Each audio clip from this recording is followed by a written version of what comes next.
Hello friends, CKD stock market news channel पर आप सभी प्यारे व्यूवर्स का बहुत बहुत धन्यवाद। और साथ ही कहना चाहूँगा, अगर आप पहली बार विजिट कर रहे हैं तो चैनल आप सब्सक्राइब कर लीजिएगा, बेल आइकन बटन को दबा लीजिएगा ताकि फाइनेंस का नॉलेज आप तक पहुँचता रहे।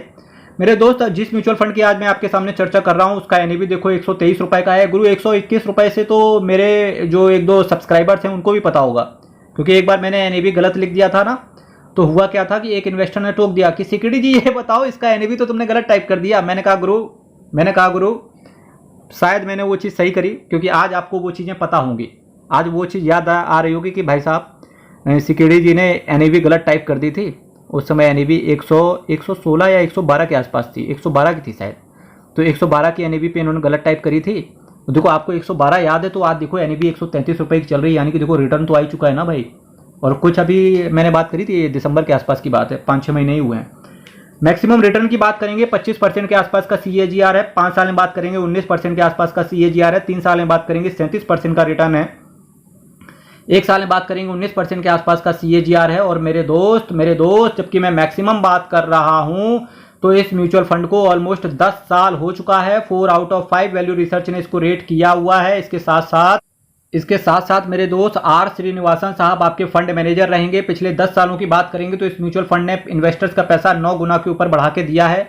रिस्क आपका वेरी हाई रहता है, ये आपको पता होना चाहिए। जिस म्यूचुअल फंड की मैं आज आपके सामने चर्चा कर रहा हूं, भाइयों बहनों जोर से बोलो, जय माता दी। आपको नहीं बोलना है, जोर से बोलना है आपको। SBI small cap fund direct plan growth, जय माता दी तो हम लोग सुबह शाम बोलते हैं।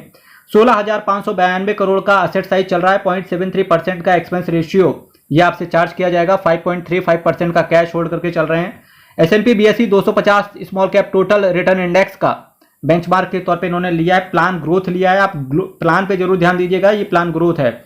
जब भी आप म्यूचुअल फंड को लेने के लिए जाएं तो पूरा अच्छे से टाइप करना। 1 साल के अंदर निकलने की चेष्टा करोगे तो आपसे 1% का एग्जिट लोड ले लिया जाएगा। चलिए बात करते हैं चल के छोटी छोटी मगर मोटी बातें। मेरे दोस्त, सर्विसेज हो गया, कंज्यूमर डिस्क्रिशनरी हो गया, कैपिटल गुड्स हो गया, financial, metals and mining, chemicals, construction, कुछ कैश होल्ड करके चल रहे हैं जिसकी बात मैं ऊपर कर चुका हूं। Consumer staples, material, health care, energy, automobile, technology, textile, communication और इंश्योरेंस जैसे कुछ दिग्गज सेक्टर्स में आपका पैसा जाएगा। अब शुरुआत होने जा रही है और वक्त हो चला है शेयर्स के बारे में।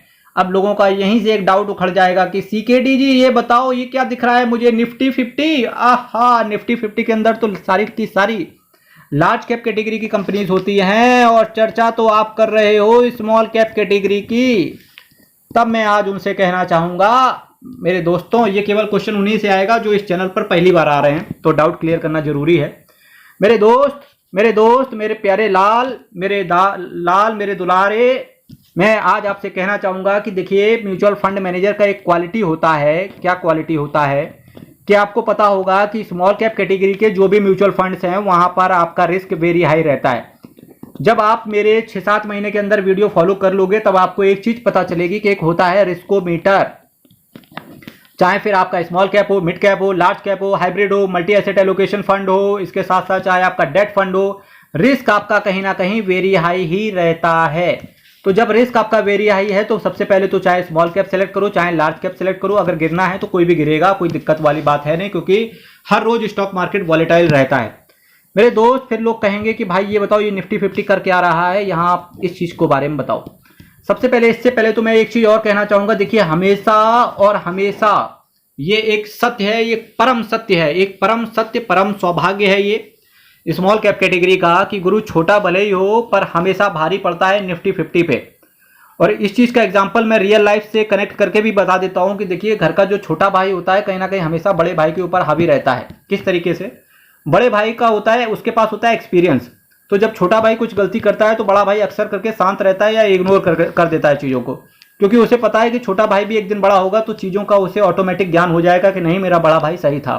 ठीक, राम की तरह देख लो, भरत की तरह देख लो कि किस तरीके से रहा चीजें, है ना। तो ओहो, मैं तो इमोशनल हो गया, इमोशनल वाली बातें करती दोस्त मैंने यहाँ पे। तो मेरे दोस्त, जो स्मॉल कैप कैटेगरी है और जो निफ्टी 50 के अंदर क्या रिलेशनशिप है, देख होता क्या है। जो फंड मैनेजर होता है अक्सर क्या करता है मेरे दोस्त, फंड मैनेजर क्या करता है कि स्ट्रक्चर खड़ा करता है स्मॉल कैप कैटेगरी का। पर जो एक स्मॉल कैप कैटेगरी का जो स्ट्रक्चर होता है कहीं ना कहीं जो लेयर होती है बहुत थिन होती है। क्योंकि जब स्टॉक मार्केट में जैसे वो जो पेंडेमिक आया था, तो जहां लार्ज कैप कंपनियां ऑलमोस्ट 50% गिरी थी, वहीं जो स्मॉल कैप कैटेगरी की कंपनी थी ऑलमोस्ट 4-5 गुना नीचे गिर गई थी। उस समय काम आता है जो इसके अंदर निफ्टी 50 के अंदर पैसा लगा हुआ है कि आपके पोर्टफोलियो को किसी तरीके से रोका जाए, किसी तरीके से रोका जाए। तो इस वजह से जो पोल बांधे जाते हैं, जो एक घर की, जब एक घर का निर्माण होता है, जो लेंटर होता है वो आप समझो एक स्मॉल कैप कैटेगरी का, और उसको संभालने के लिए जो दीवारें या जो पोल बनाए जाते हैं, जो पिलर बनाए जाते हैं, वो हो गया आपका निफ्टी 50। इस तरीके से आप समझो घर का स्ट्रक्चर। और ये फाइनेंस भी कहीं ना कहीं एक स्ट्रक्चर होता है। अगर आप स्ट्रक्चर को सोच समझ के बनाएंगे तो डेफिनेटली आपका घर सबसे खूबसूरत बनेगा, एंटीला भी बन सकता है। ठीक, तो निफ्टी 50 के अंदर वो फिलहाल सेबी की गाइडलाइंस भी है, जिसकी वजह से थोड़ा पैसा स्मॉल कैप कैटेगरी का इनको निफ्टी 50 के अंदर डालना होता है मेरे दोस्त। Blue Star Limited, Triveni turbine, Carborundum Universal, Kalpataru project, Elgi equipment, Vedant fashion, Lemon Tree hotels, V Guard Industries, TTK Prestige, Finolex Industries, Chalet Hotels, Timken India, PVR INOX, Navin fluorine, City Union Bank, Westlife food, Sheela foam, ESAB India, Fine Organic, Catholic Syrian Bank, Global Health, Rajratna Global, Grindwell Norton, SJVN, GR Infra Project, LIC Housing, Wabco India, हेडसन agro, Archean Chemical, CMS Info, Hawkins cooker, Ahluwalia contract, VST Industries, KNR Construction, Dodla dairy, Ratnamani metal, Brigade Enterprise, Go Fashion, Chemplast Sanmar, Star Cement, V Mart Retail, Glaxo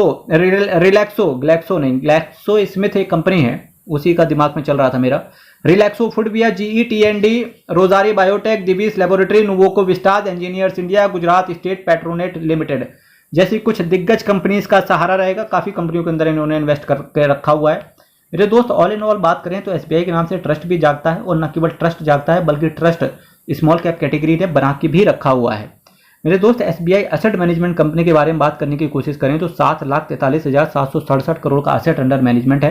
Bharat देश के अंदर जो आज पहली बार इस channel पर आ रहा है, तो आज उसे पता होना चाहिए कि भारत देश के अंदर एसबीआई एसेट मैनेजमेंट कंपनी एक ऐसी कंपनी है जो टॉप पर है। इसको कोई भी बीट नहीं कर पाया मेरे दोस्त अभी तक।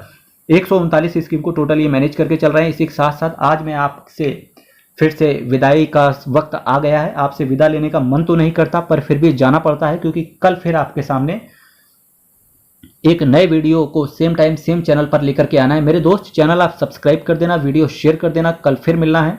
बहुत बहुत धन्यवाद।